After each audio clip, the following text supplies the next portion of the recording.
राह संघर्ष की जो चलता है वही इतिहास दोहराता है। जिसने जीती हो जंग रातों से बन के सूरज वही चमकता है। ऐसे हमारे यशस्वी क्षेत्रीय अध्यक्ष जी से मैं निवेदन करूंगा, कुशभवनपुर की धरती पर भगवान भोलेनाथ के आशीर्वाद के साथ हमारे राष्ट्रीय अध्यक्ष जी का स्वागत भाषण करें।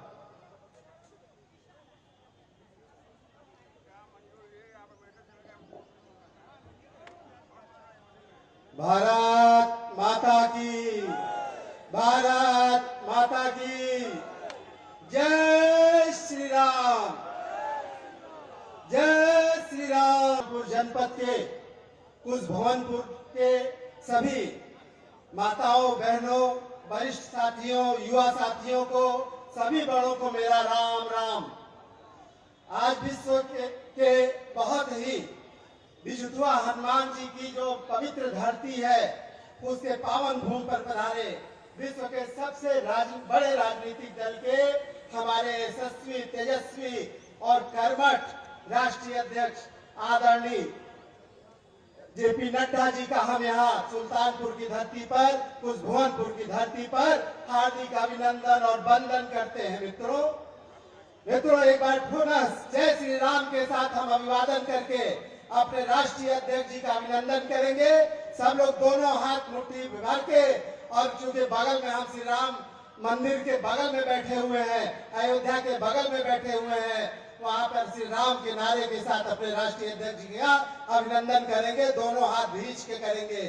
जय श्री राम, जय श्री राम।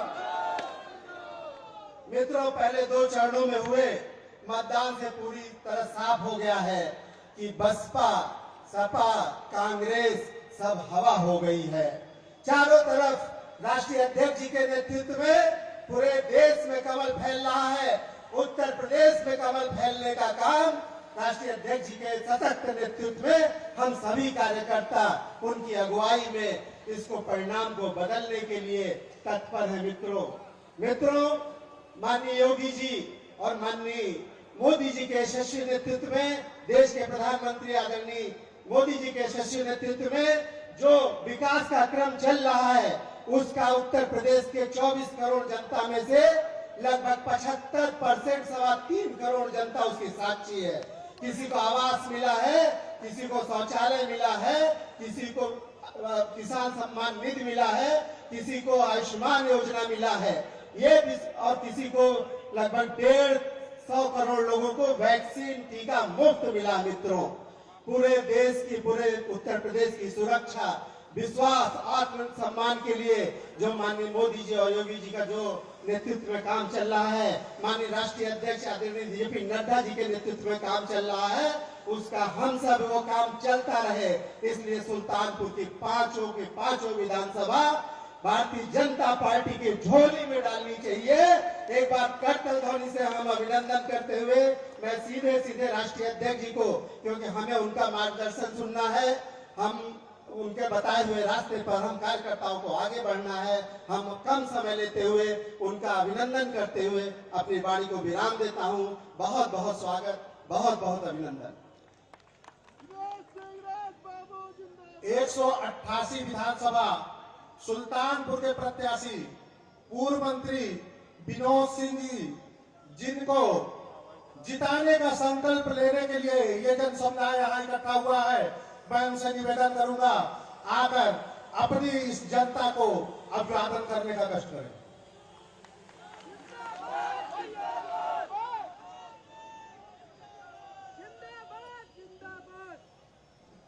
एक नारा लगाइए। और मैं देख रहा हूं कि आप लोग बड़े सुस्त हो गए हैं। अरे सुल्तानपुर से ये गूंज जानी चाहिए। हमारे आदरणीय भारतीय जनता पार्टी के मुखिया आए हैं और आप लोग खामोश एक बार नारा लगाइए, भारत माता की, भारत माता की, वंदे वंदे।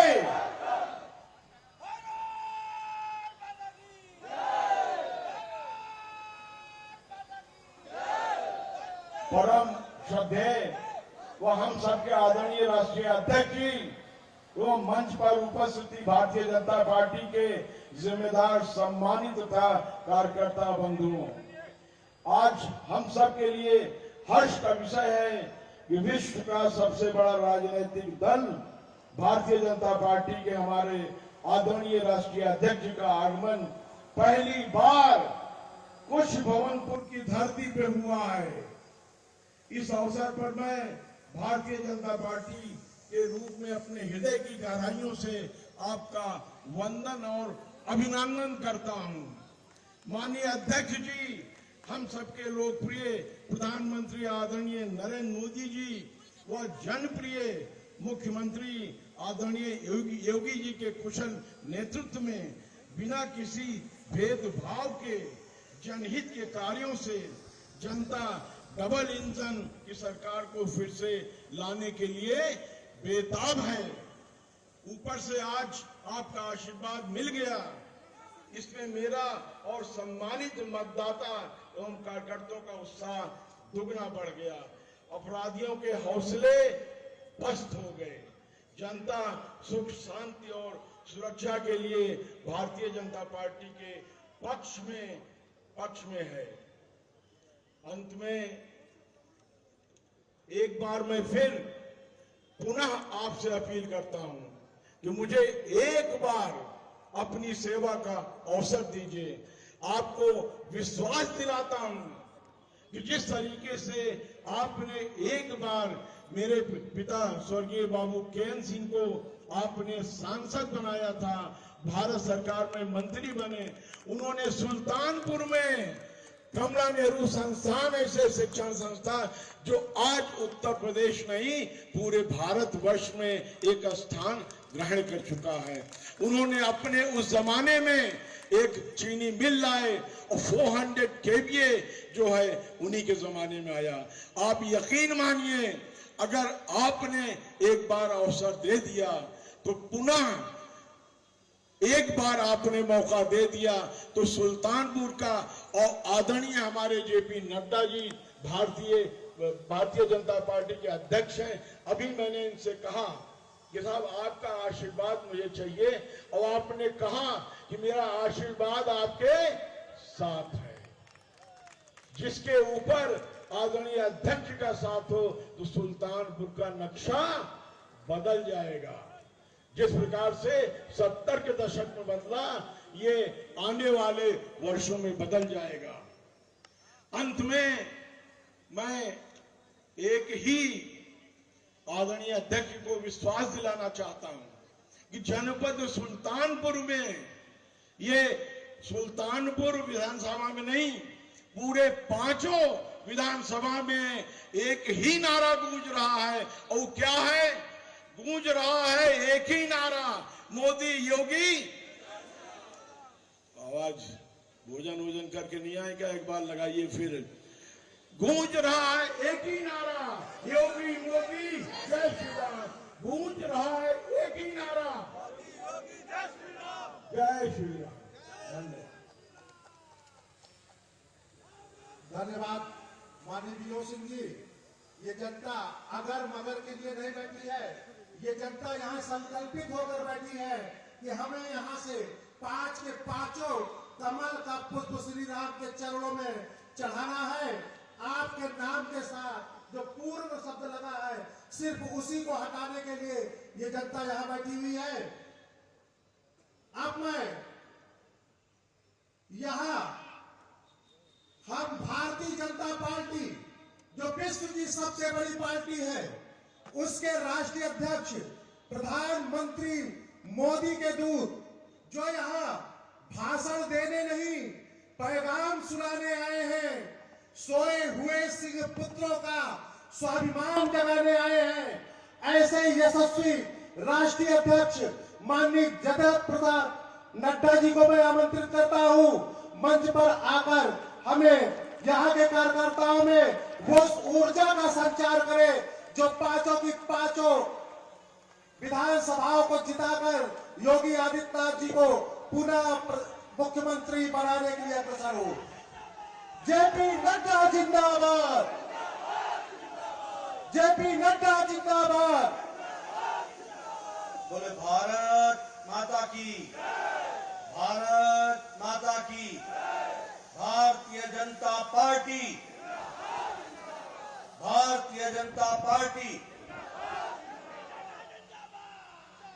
मंच पर विराजमान मेरे साथ अपने इस क्षेत्र के क्षेत्रीय अध्यक्ष श्री महेश चंद्र श्रीवास्तव जी, हमारे जिला के जिला प्रभारी श्री शंकर गिरी जी, हमारे इस क्षेत्र के लोकप्रिय प्रत्याशी सम्माननीय विनोद सिंह जी, हमारे पड़ोस के ही प्रत्याशी श्री सीताराम वर्मा जी, ओम प्रकाश पांडे जी जो इसौली से प्रत्याशी हैं, और राजेश गौतम जी जो कादीपुर से प्रत्याशी हैं।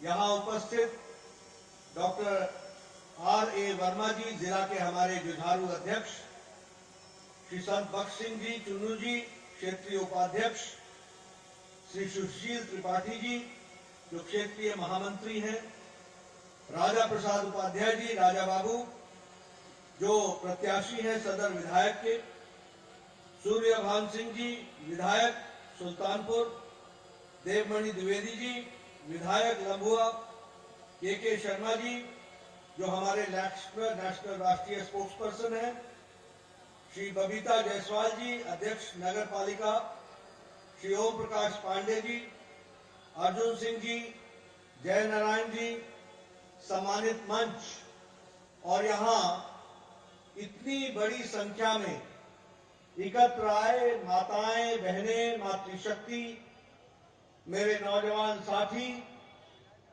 और हमारे मीडिया के साथी, प्रिंट मीडिया और इलेक्ट्रॉनिक मीडिया के साथी, मैं अपना सौभाग्य मानता हूं कि भगवान श्री राम जी के पुत्र कुश, उनके द्वारा बसाया गया ये शहर, ये नगर, ये पवित्र नगर जिसको आप सब लोग कुश भवनपुर के रूप में भी जानते हैं, ऐसी धरती के सभी सज्जन वृंद को मैं नमन करता हूं और आशीर्वाद लेता हूं। मित्रों, यह महर्षि वाल्मीकि और ऋषि दुर्वासा की भी तपोस्थली रही है, और इसके साथ साथ यहां पर मां भवानी के मंदिर, जो पूज्य मंदिर जिनकी हम सब लोग आराधना करते हैं, ऐसे पवित्र भूमि पर मुझे आने का सौभाग्य मिला। मैं पुनः इस पुण्य भूमि को नमन करता हूं। यह क्रांतिकारी भूमि भी है, वीरों की भूमि भी है। यहां आऊं और अब्दुल हमीद को याद न करूं, यहां आऊं और मंगल पांडे को याद न करूं, यहां आऊं और सुहेल देव सिंह जी की कर्मभूमि को याद न करूं, तो शायद मैं न्याय नहीं कर पाऊंगा। ऐसी भूमि को मैं आशीर्वाद भी लेता हूं और नमन भी करता हूं। ये साहित्यकारों की भी भूमि है। हमारे लोकप्रिय जनकवि रमाशंकर यादव जी, जिन्हें हम विद्रोही के रूप में जानते थे, या फिर हमारे पूर्व छायावाद युग के राम नरेश त्रिपाठी जी हों, चाहे कवि त्रिलोचन शास्त्री जी हों, यह भी इस भूमि से उन्होंने भी साहित्य की बहुत बड़ी सेवा की। ऐसे महान साहित्यकारों को भी मैं यहां आकर के नमन करता हूं और उनसे प्रेरणा लेता हूं। मित्रों, चुनाव की बेला है और चुनाव के दौरान हर तरीके की बातें सुनने को मिलती है। हर पार्टी लोभ लुभाने वाले वायदे लेकर के आ जाती है। हर पार्टी, हर नेता नए नए वायदे करता है। मैं ये तो जानता हूं कि यहां बैठे लोग इतने धूप में, इतनी कड़ी धूप में अगर मुझे सुनने के लिए आए हैं, तो उन्होंने तो मन बना लिया है कि उनका वोट भारतीय जनता पार्टी को मिलेगा। वो वोट देने के मन से आए हैं। इसके लिए आपका बहुत बहुत धन्यवाद। लेकिन आपके माध्यम से मैं आपसे नहीं, आप आपके माध्यम से सुल्तानपुर की तमाम जनता से वोट मांगने के लिए आया हूं। और जब मैं वोट की बात करता हूं तो मैं हमेशा लोगों को कहता हूं, कभी किसी को इस आधार पर वोट मत देना कि वह आगे क्या करेगा। किसी पार्टी को इस आधार पर मत देना कि वह आगे क्या करने वाली है। वोट का आधार यह होना चाहिए कि पीछे उस पार्टी ने क्या किया है, वही तय करेगा कि वह आगे क्या करने वाले हैं। इसको हमको समझना है। और जब मैं ये कहता हूं तो ये हमारे ही नेता हैं जो छाती ठोक करके सुल्तानपुर की जनता के सामने जाकर कह सकते हैं, अपना रिपोर्ट कार्ड ले करके जाते हैं। कोई political party, Samajwadi party, Indian national Congress कभी भी अपना रिपोर्ट कार्ड लेकर के नहीं आती है, हमेशा नए नए नारे लेकर के आती है। ये हम ही हैं जो कहते हैं कि जो कहा था वो किया है, जो कहेंगे वो करके दिखाएंगे। ये हमारा दम है। आप बताइए, आज अयोध्या में दीपोत्सव मनता है। आप बताइए कि आज भव्य कुंभ होता है कि नहीं होता है? दुनिया में कुंभ का नाम होता है कि नहीं होता है? दीपोत्सव का नाम होता है कि नहीं होता है? कृष्णा उत्सव के रूप में, कृष्ण उत्सव के रूप में मथुरा जाना जाता है कि नहीं जाना जाता है? और उसी तरीके से वाराणसी में देव दीपावली होती है कि नहीं होती है? ये पहले किसने रोका था? क्यों अयोध्या सुनी पड़ी थी? क्यों दीपोत्सव नहीं होता था? क्यों भव्य कुंभ नहीं होता था? क्यों कुंभ की गलत गलत कहानियां आती थी? आज कृष्णा उत्सव, कृष्ण उत्सव क्यों होता है? ये इसलिए होता है कि जब नेतृत्व सही होता है तो जनता को भी सही दृष्टि मिलती है। ये भी हमको याद रखना चाहिए। और इसीलिए मैं ये आप सबको बताने आया हूं, मित्रों, मैं युवा साथियों का जोश समझ सकता हूं, लेकिन मेरे होश को भी जरा ध्यान में रखो। मैं ये बताना चाहता हूं, यह पार्टी सिर्फ विनोद जी को, सीताराम जी को, ओम प्रकाश पांडे जी को, राजेश गौतम जी को, राम प्रसाद जी को विधानसभा में पहुंचाने के लिए नहीं आई है। यह पार्टी इनको विधायक इसलिए नहीं बनाने आई है कि इनको विधायक बनाना है। यह पार्टी इसलिए इनको विधायक बनाना चाहती है क्योंकि इनके माध्यम से उत्तर प्रदेश की तस्वीर और तकदीर बदलनी चाहिए, इस बात के लिए आई है। यह हमारा रास्ता है और उसका माध्यम विनोद सिंह है, उसका माध्यम हमारे प्रत्याशी है। ये पासपोर्ट है, ये लाइसेंस है, और ये लाइसेंस आप देने वाले हैं आने वाले समय में। और किस लिए देने वाले हैं? हम गद्दी पर बैठने नहीं आए हैं, हम कुर्सी पर बैठने नहीं आए हैं। हम कुर्सी के माध्यम से भारत देश मोदी जी के नेतृत्व में आगे चले, इस पर मोहर लगवाने आए हैं। और योगी जी के नेतृत्व में उत्तर प्रदेश आगे बढ़े, इस बात की मोहर लगवाने आए हैं। आप बताइए, हम कहते हैं हमारी विचारों की पार्टी है। जब मैं विचारों की पार्टी कहता हूं तो याद कीजिए, सारे राजनीतिक दल देश की एकता की बात करते हैं, लेकिन धारा 370 के खिलाफ वोट डालते हैं सारे। और ये भारतीय जनता पार्टी है जो कहती है एक देश में दो निशान, दो विधान, दो प्रधान नहीं चलेंगे, नहीं चलेंगे। और मोदी जी की इच्छा शक्ति और गृह मंत्री अमित शाह की रणनीति ने धारा 370 को धाराशाही कर दिया। ये भी आपको याद रखना चाहिए। ये आपको मैं इसलिए सुना रहा हूं कि हम किसी उद्देश्य के लिए आए हैं, हम किसी उद्देश्य के लिए आए हैं। बताइए, सदियों से आप राम जन्मभूमि की बात करते थे, सदियों से। कभी किसी ने सोचा, कभी किसी ने सोचा? अन्य पार्टियां क्या करती रही? बताइए, समाजवादी पार्टी ने राम भक्तों पर गोली चलाई थी कि नहीं चलाई थी? चलाई थी कि नहीं चलाई थी? बताइए, कांग्रेस पार्टी ने यही राम जन्मभूमि को अटकाया था, भटकाया था, लटकाया था कि नहीं? लटकाया था कि नहीं? कपिल सिब्बल सुप्रीम कोर्ट में बोलते थे कि इसका फैसला न होने दो, इसका फैसला होगा, इसको अटका दो, इसका फैसला हो जाएगा तो भारतीय जनता पार्टी को फायदा हो जाएगा। अरे, भगवान श्री राम का भव्य मंदिर बनना था, तुम बीजेपी का फायदा नुकसान देख रहे थे, तुम लटका रहे थे। आजकल ये दीगर बात है कि राजनीति में तुम लटक गए, अटक गए और भटक गए, लेकिन मोदी जी के नेतृत्व में अब भव्य राम मंदिर वहां बन रहा है, ये भी हमको याद रखना चाहिए। बोलो जय श्री राम। ये हम विचारों की लड़ाई लड़ने आए हैं। आप बताइए, सुप्रीम कोर्ट ने कहा था कि 3 तलाक को समाप्त करो, ये मुस्लिम महिलाओं के लिए अभिशाप है, ये बहुत बड़ा दंश है, इसको समाप्त करो। सुप्रीम कोर्ट ने कहा था।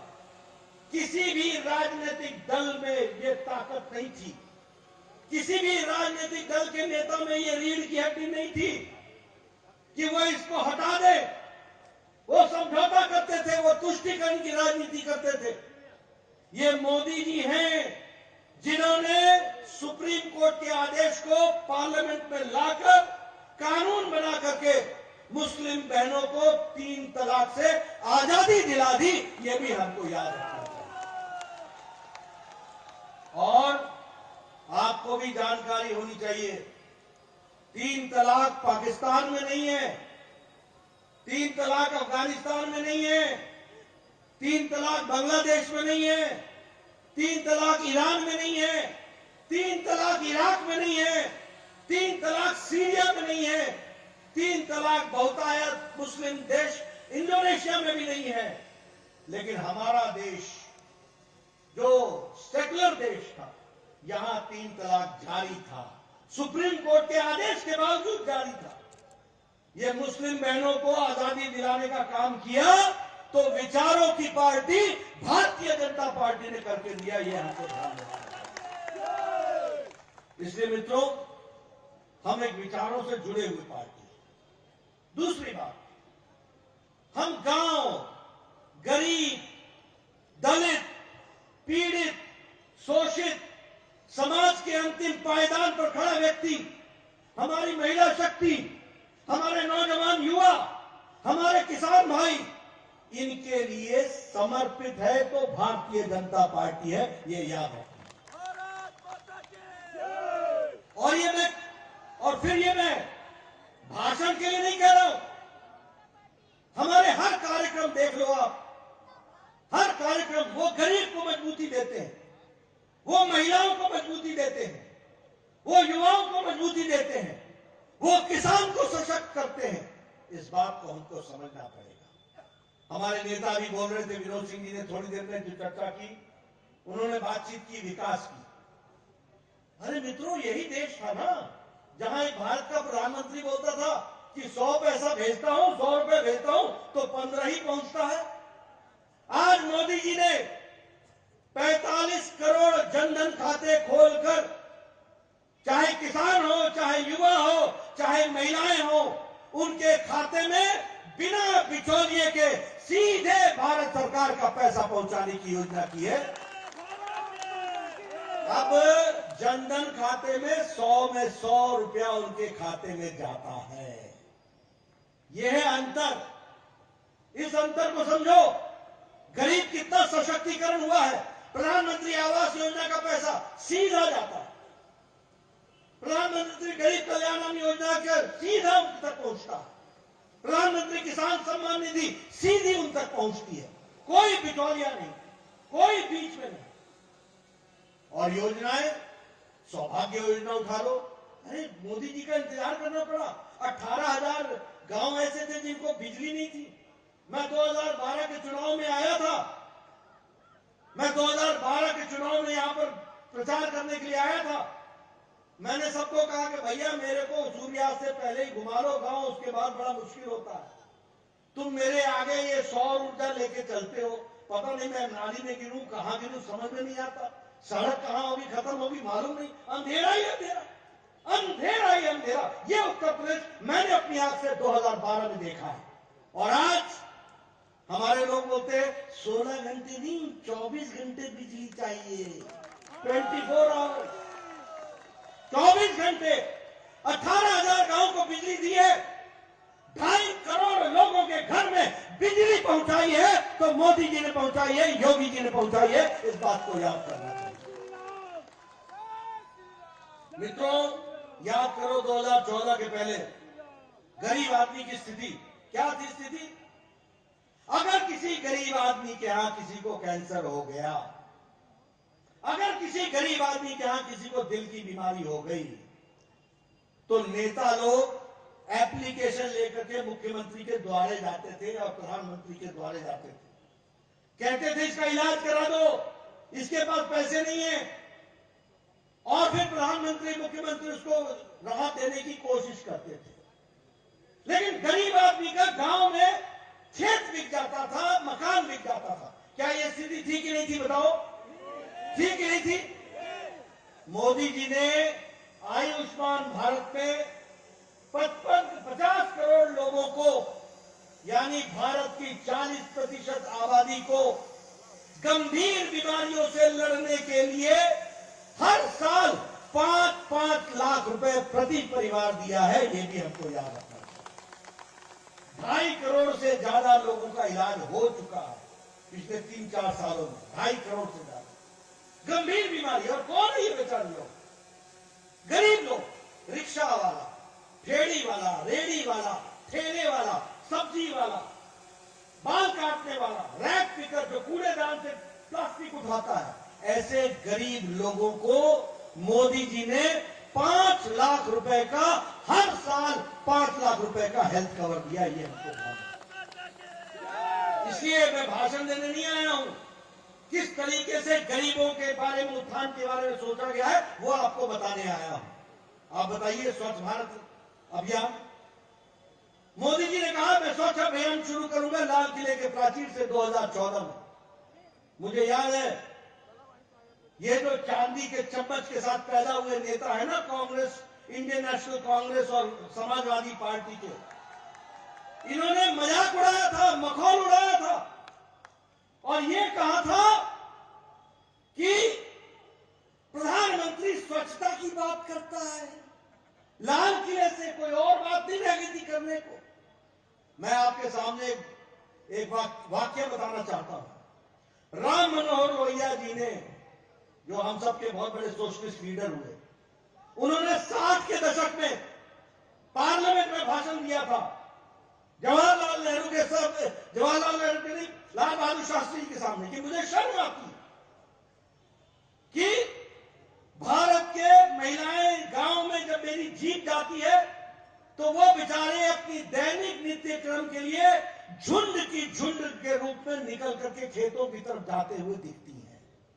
मुझे शर्म आती है। ये राम मनोहर लोहिया ने 60 के दशक में कहा था। और उस समय से लेकर 2014 तक किसी ने सुध नहीं ली, और मोदी जी ने पिछले 7 सालों में 11 करोड़ इज्जत घर बना करके 11 करोड़ बहनों को इज्जत देने का काम किया। महिला सशक्तिकरण। आप सोचिए, आप सोचिए भैया मेरे, आप सोचिए कि 11 करोड़ बहनें, 11 करोड़ बच्चे अपने परिवार के, अपने दैनिक नित्यक्रम के लिए घर से बाहर खेतों में जाते थे। और उत्तर प्रदेश में भी यह संख्या कम नहीं थी। यहां उत्तर प्रदेश में भी 1.5 करोड़ लोग, बहनें इसी तरीके से जाती थी। और आज बदलती तस्वीर है। कोई गांव उत्तर प्रदेश का ऐसा नहीं रह गया जो खुले में शौच जाता हो। सबके लिए शौचालय घर बना के दिए हैं, तो मोदी और योगी जी ने किए, ये आपको समझना चाहिए। इसलिए मित्रों, अब गरीब कल्याण अन्न योजना, बताइए राशन मिल रहा है कि नहीं मिल रहा है? राशन मिल रहा है कि नहीं मिल रहा है? मोदी जी का अलग से मिल रहा है, योगी जी का अलग से मिल रहा है, दोनों ration. Double engine, double engine, ये होता है डबल इंजन। जब गाड़ी 2 इंजन लेकर के आगे बढ़ती है तो आपको डबल डबल फायदा होता है। मोदी जी का भी राशन मिलता है, योगी जी का भी राशन मिलता है। लेकिन मैं आपको बताना चाहता हूं कि जब कोरोना के पिछली क्षति में, पिछले 100 साल पहले जब इस तरीके की महामारी आई थी, तो बीमारी से ज्यादा लोग भुखमरी से मर गए थे।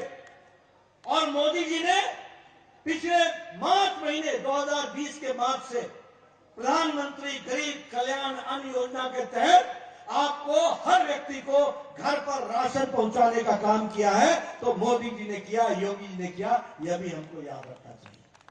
इसलिए मित्रों, विकास की एक नई कहानी, गरीब, वंचित, पीड़ित, शोषित, दलित, इसकी चिंता करने का काम किया। आप विकास की बात करें, अब मुझे बहुत गजब भी लगता है। आजकल उत्तर प्रदेश के लोग मेरे से मिलने आते हैं तो कहते हैं मैं 3 घंटे में आ जाऊंगा, मैं 4 घंटे में आ जाऊंगा, मैं 5 घंटे में आ जाऊंगा। मैं उनसे पूछता हूं कैसे आ जाओगे? ओ एक्सप्रेस हाईवे पकड़ेंगे और आ जाएंगे, हाईवे पकड़ेंगे और आ जाएंगे, हाईवे पकड़ेंगे आ जाएंगे। ये हाईवे कहां था भैया? ये मोदी जी का क्यों इंतजार कर रहा था? आज Purvanchal express, Ganga express link, अपना बुंदेलखंड एक्सप्रेस वे, हमारा गोरखपुर एक्सप्रेस वे, हर जगह एक्सप्रेस वे बन रहा है। और 4 लेन, 6 लेन, ये 6 लेन और 4 लेन बन रहा है। इसको समझना पड़ेगा, इसको जानना पड़ेगा। मैं तो कहता हूं मित्रों, ये सड़क नहीं है, ये उत्तर प्रदेश की विकास की गंगा की कहानी है। ये आपको याद रखना चाहिए, ये विकास की कहानी। आज आपके यहां लखनऊ में अटल बिहारी मेडिकल यूनिवर्सिटी बन रही है। आज आपके यहां आयुष यूनिवर्सिटी बन रही है। आपके यहां 2 all India institute of medical sciences हो गए। आने वाले समय में आपको इलाज के लिए दिल्ली नहीं आना पड़ेगा, आपका इलाज उत्तर प्रदेश में हो जाएगा। यह मोदी जी ने रचना की है। और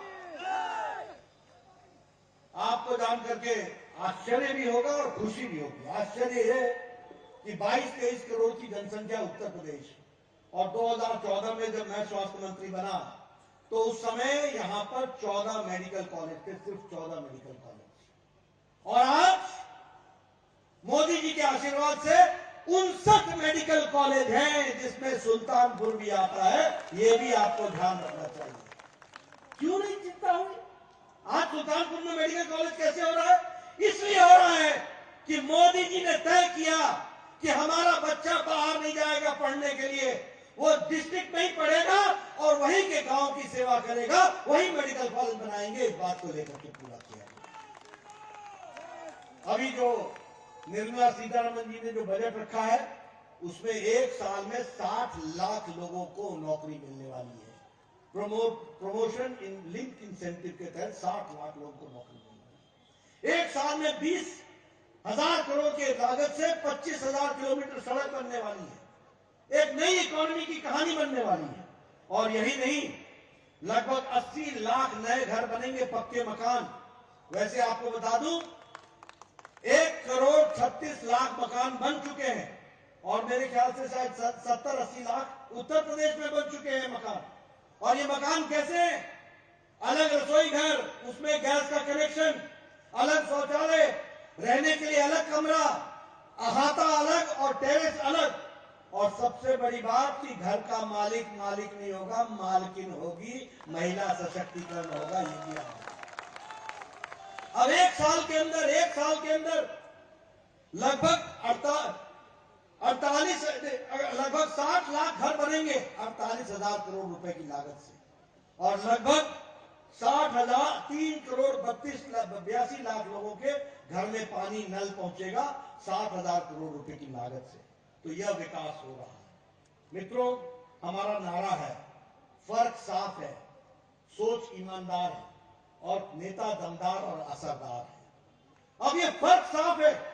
5 साल पहले उत्तर प्रदेश 7वें पायदान में आर्थिक जगत में खड़ा था, आज दूसरे नंबर पर खड़ा है। एक बार सरकार लाओगे पहले नंबर पर उत्तर प्रदेश खड़ा हो जाएगा। यह भी हमको ध्यान रखना।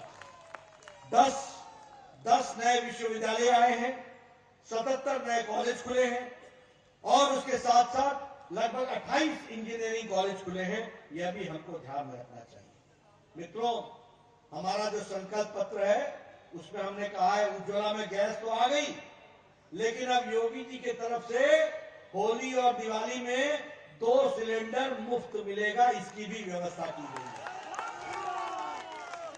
पढ़ने वाले बहनों के लिए 12 के बाद स्कूटी का इंतजाम किया जाएगा, मोपेड का इंतजाम किया जाएगा और 2 करोड़ नौजवानों को लैपटॉप और टैबलेट दिए जाएंगे ताकि वो विकास के लिए आगे बढ़े।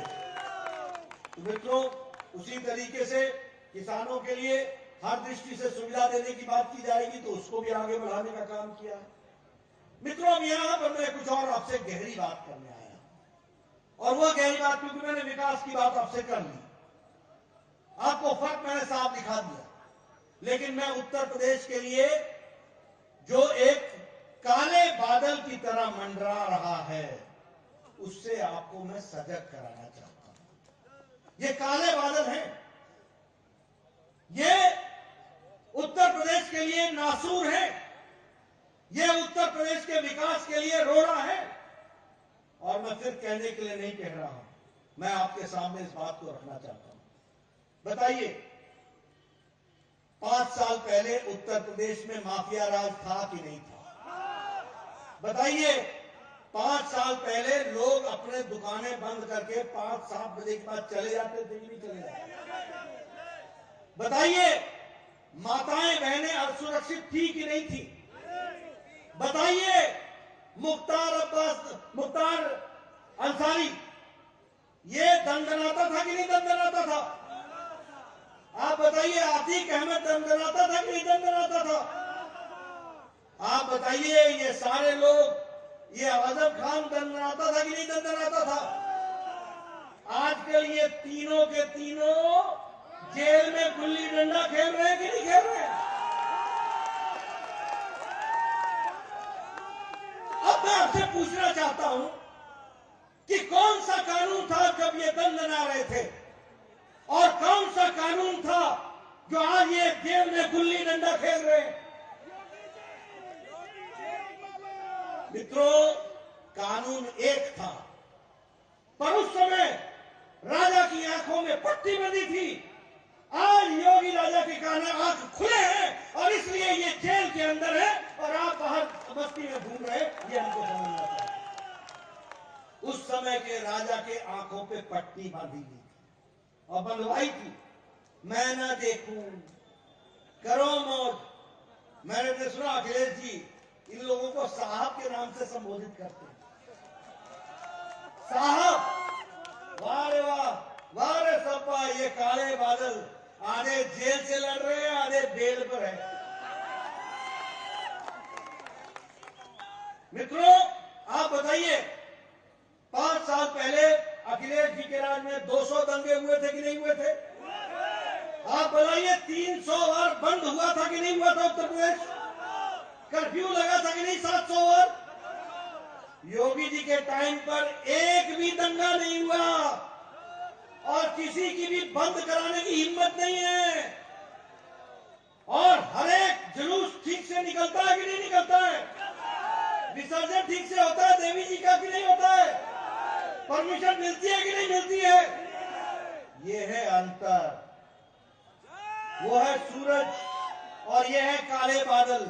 अब आपका काम है कि बादल को हटाओ, सूरज की रोशनी लो और विकास को आगे बढ़ाओ। इसकी हमको चिंता करनी। मित्रों, मैं यही नहीं रुकता हूं।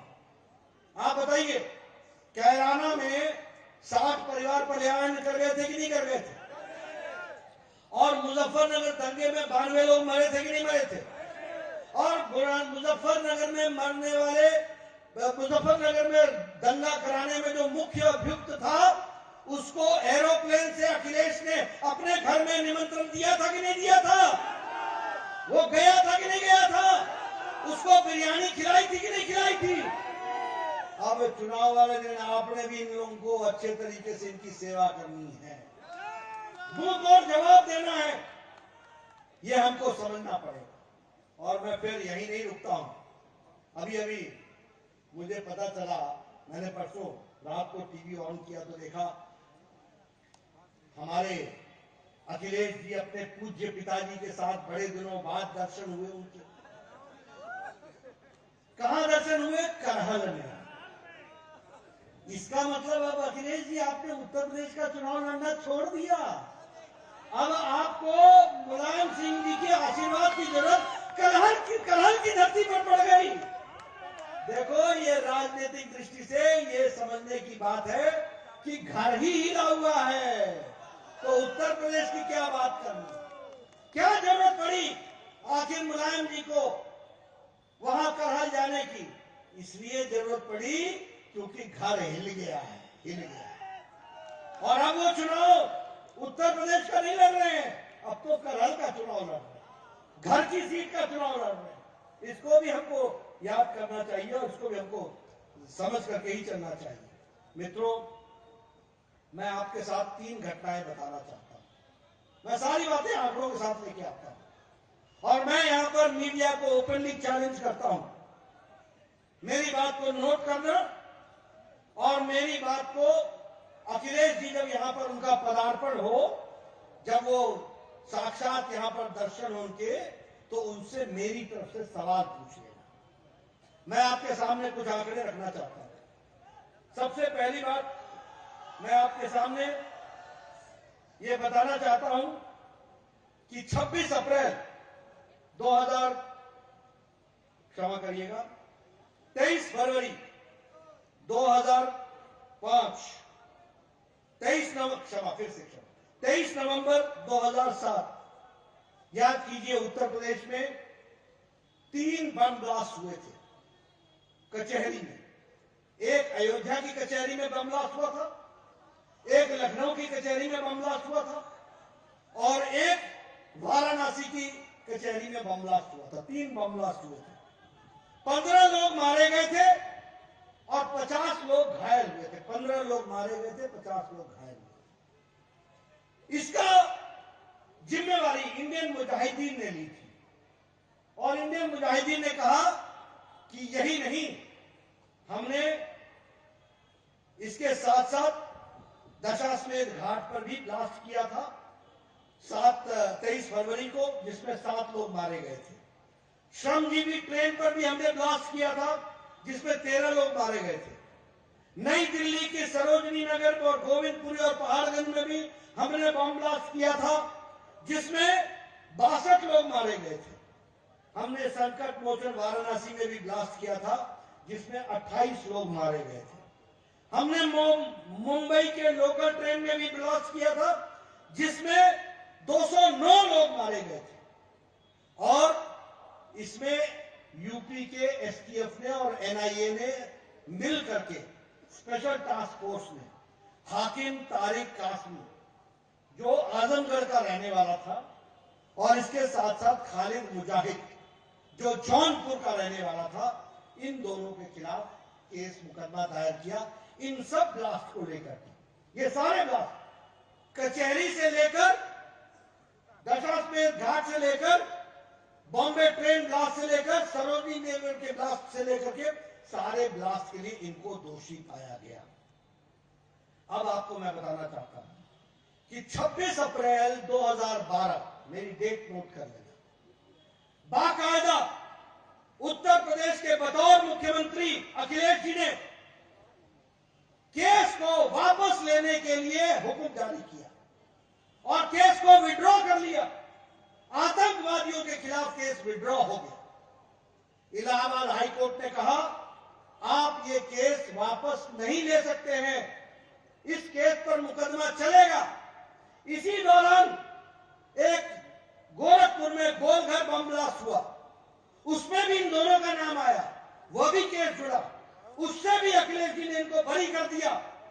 हाईकोर्ट, इलाहाबाद हाईकोर्ट ने केस चलाया और गोरखपुर के स्पेशल कोर्ट ने इनको 4 जिंदगियों तक आजीवन कारावास दिया। 4 जिंदगियों तक। मैं जानना चाहता हूं अखिलेश जी, ये जो काले बादल मैं आपको बता रहा हूं, क्या ऐसे लोगों को आप रक्षा के लिए लाओगे?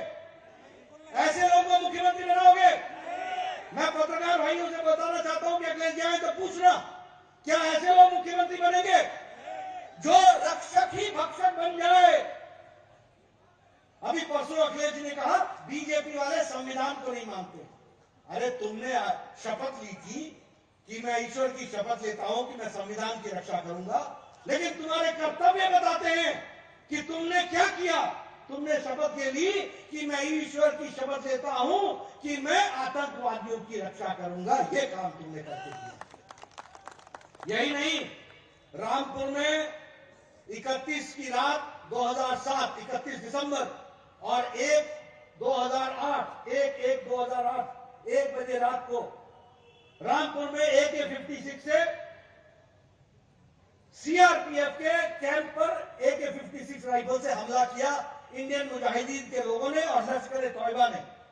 7 लोग मारे गए, 7 हमारे पुलिस सीआरपीएफ के जवान मारे गए, 7 माताओं के गोद सूनी हो गई, 7 बहनें विधवा हो गई, 7 परिवार के बच्चे अनाथ हो गए। किसी ने सुन नहीं ली। एनआईए ने पकड़ करके निकाला तो इंडियन मुजाहिदीन का और हरकत उल इस्लामी का जो कमांडर इन चीफ था शहाबुद्दीन, बिहार का रहने वाला, वो पकड़ा गया। उसके खिलाफ मुकदमा चला, उसके कारण 7 लोग पकड़े गए। अखिलेश जी ने यही 23 अप्रैल 2012 को शहाबुद्दीन को भी ये कह करके छोड़ दे दिया कि सामाजिक सद्भाव रखने के लिए मैं शहाबुद्दीन को बरी करता हूं और उनके खिलाफ केस विड्रॉ करता हूं। ऐसे हैं ये लोग। और फिर इलाहाबाद हाईकोर्ट ने कहा ये आप नहीं कर सकते, इनके खिलाफ भारत के कानून के तहत आरोप लगा करके मुकदमा चलेगा। और आपको जानकर के खुशी होगी कि गोरखपुर के हाईकोर्ट ने, बनारस के हाईकोर्ट ने, इलाहाबाद के हाईकोर्ट ने इनको 4 लोगों को सजाए मौत और 3 लोगों को आजीवन कारावास दिया है। ये हमको ध्यान रखना। इसलिए मित्रों, एक तरफ योगी जी है जो आपकी रक्षा के लिए दिन रात एक काम कर रहे हैं, और एक तरफ ये अखिलेश जी लोग हैं जो खान साहब को, फलाने साहब को, अंसारी साहब को, इनको प्रोटेक्शन देने का काम कर रहे हैं। आप बताइए, ऐसे लोगों को आप समर्थन देंगे क्या? ऐसे लोगों को आप समर्थन देंगे क्या?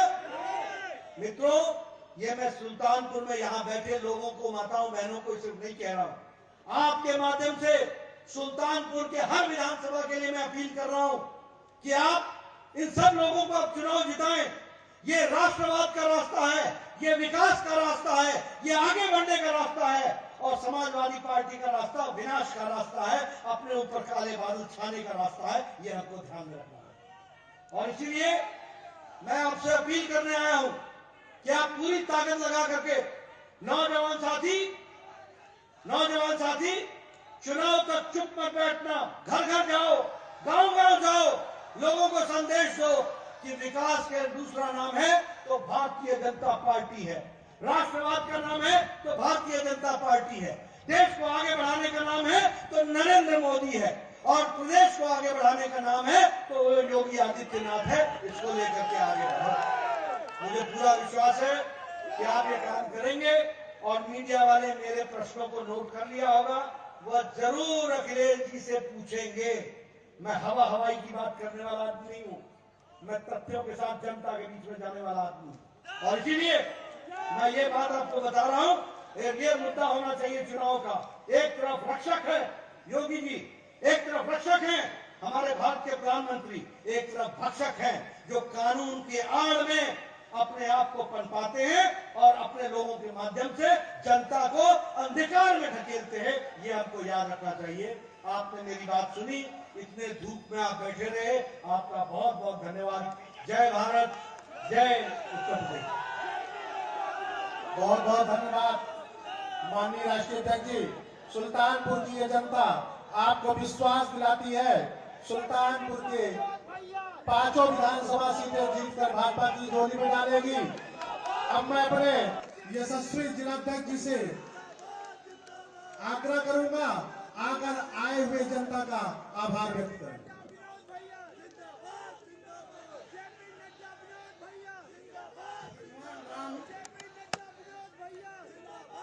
श्वेत पत्र कुछ द्वारा बसाई हुई धरती पर हमारे बीच हमारे राष्ट्रीय अध्यक्ष जी आए और आभार प्रकट करते हैं